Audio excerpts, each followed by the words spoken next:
Jody, hip-hop studies, hip-hop scholar, here to introduce to you Sorry to Bother You by Boots Riley. And now I think the start to understanding this movie comes in understanding Boots Riley. And I think Boots Riley is not new to the game.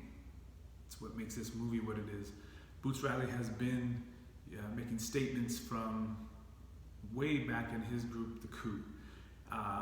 When you want to know more about Boots Riley, I think a good source is to look at an interview that he did earlier this year with Robin D.G. Kelly.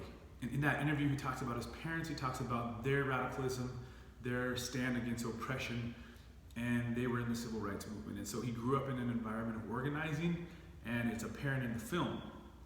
But Boots Riley is incredible as an artist, and in this time,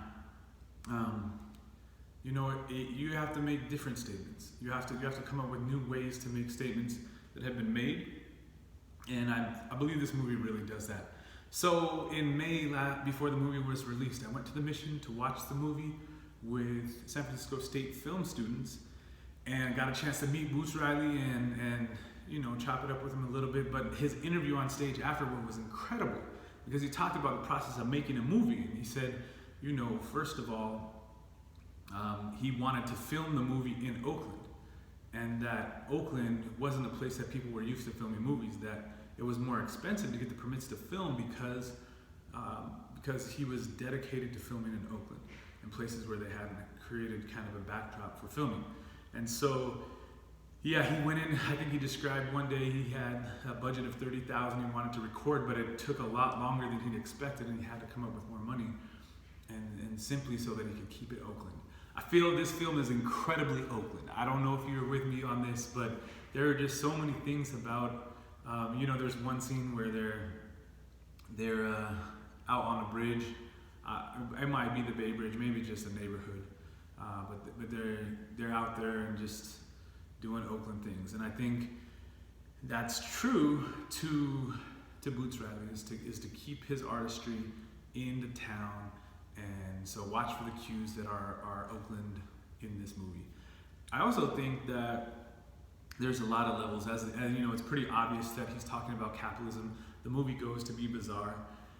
Maybe it's all bizarre. But there are just some cues that to me are incredibly black and incredibly powerful in making statements against systems of oppression. In this instance, it's capitalism.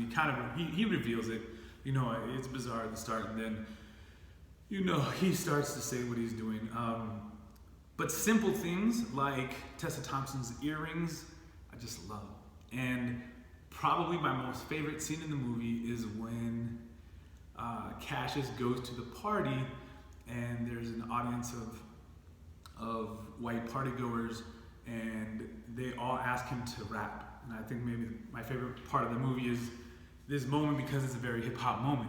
But it to me is where hip-hop is at, and I think that's why it's kind of cool, right? So they ask him to rap, he says, I can't rap. He's the only one black in the party, and he tries to rap, and it's horrible, and then you'll watch it, right? I'm not trying to, no spoilers here at all, well, I'm trying not to.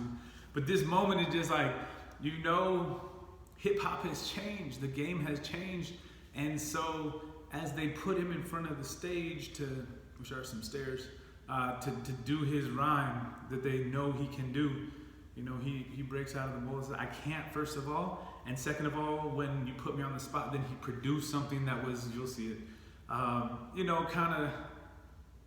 it's the co-opting of the game, it's the appropriation, and the moment is so perfect that it just to me is like this pinnacle moment in the movie. So I hope you enjoy it. I hope you take some time to, find the little things in our moment, in our time, when statements need to be made about oppression.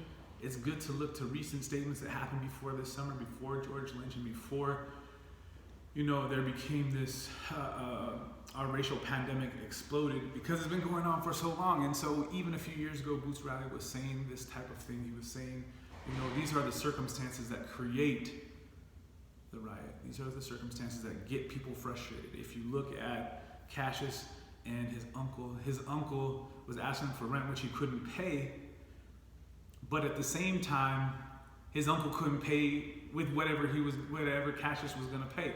So it was just this frustration that builds, the frustration in life, and half the movie's walking around with this bandage on his head from getting hit, and this conflict of trying to achieve getting out of that struggle, but when at the same time you escape the struggle, you might have to question, and you might have to, challenge your own views and morals and ethics, and I think that definitely Boots does a great job of that. So the budget for the movie, producing it, was $3.2 million, and at the time in December, a few years ago, that's where I got this. I got it off of Wikipedia. Then it had already grossed 17.5, and so million. I think that's incredible. Where you take some ideas that are some reality and some maybe a little Afrofuturism, but just a little, it's a little bizarre, to be honest, especially as it gets towards the end. But you take these ideas and you twist them and you create something that makes a statement and is a little bit fun to watch and a little bit everything together. I hope you enjoy the movie. I'm Jody. Peace, y'all.